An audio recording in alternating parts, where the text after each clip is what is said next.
Hi, this is Ashley Swartz with BTV. I'm here at UBEAK in Europe, and I have the pleasure of speaking with Doug Scott, the president of Ogilvy Entertainment. He just gave a great presentation to which I was privileged to watch, and we're going to talk about video. So, say hi.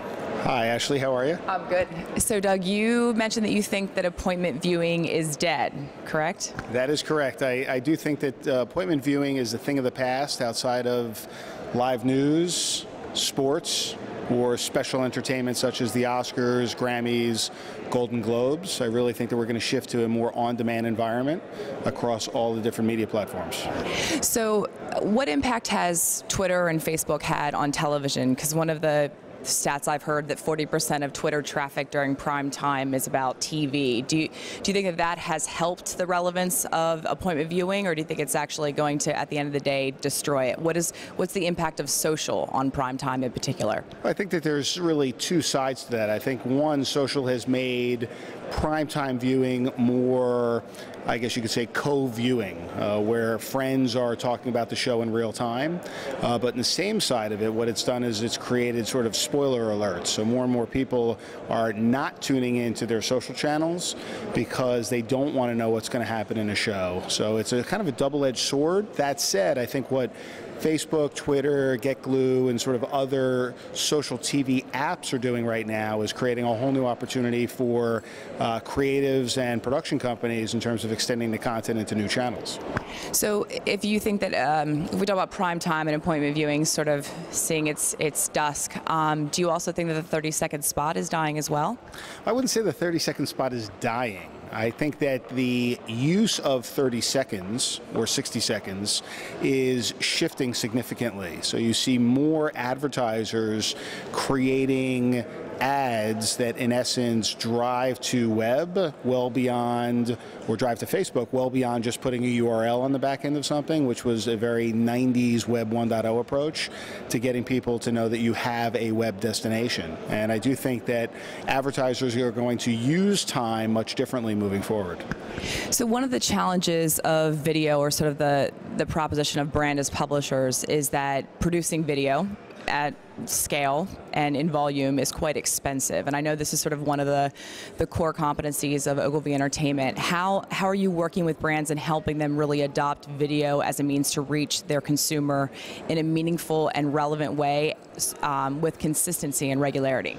Well, you know, the use of video very much, first and foremost, boils down to who you're trying to reach and what it is that you're trying to say to them.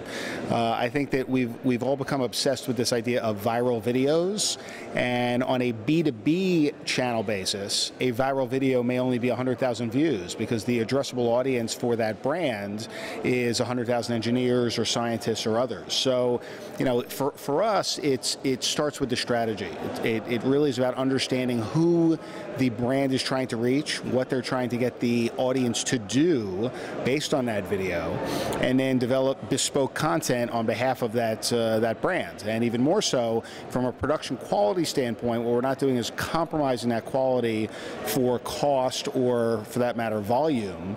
What we're really trying to do is get at the heart of digital video and create an enterprise in which content can be created at a fraction of broadcast cost, still maintaining the quality and, if you will, the frequency of that video in the marketplace. You also said that you think that sort of CPM-based advertising is dying off as well. So in this sort of post-PC era, is all advertising content, and how do you see it maturing as far as how it will be bought, sold? You talked about assessing it based on engagement, but engagement means many different things. So I'd love to hear your theories on how actually brands will start to reach audiences in more meaningful ways, but yet be able to buy it easily through an agency. Well, the idea of CPMs being an old pricing model, right, is one in which a lot of people have discussed over the years. And I think that what brands are looking for is a blended model. So from cost per thousand, which is my reach through media, to cost per view when somebody actually views my content or content in which my brand is contextualized in, to a cost per lead where with overlay TV or other digital technology that is enhancing that content, the brand's able to capture information, whether it be in email on screen or other data from behind that content, to then cost per acquisition. I think that the brand is willing to actually pay through all those different pricing models.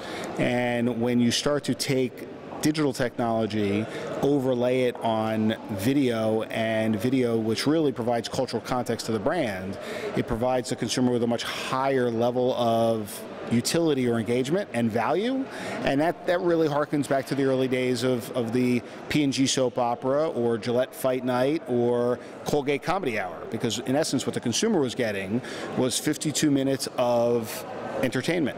Now we have 44 minutes of entertainment, 16 minutes of ad, right? And the content is being priced at a much higher value. All right. Thank you, Doug. I hope you have a wonderful week in Cannes. Thank you.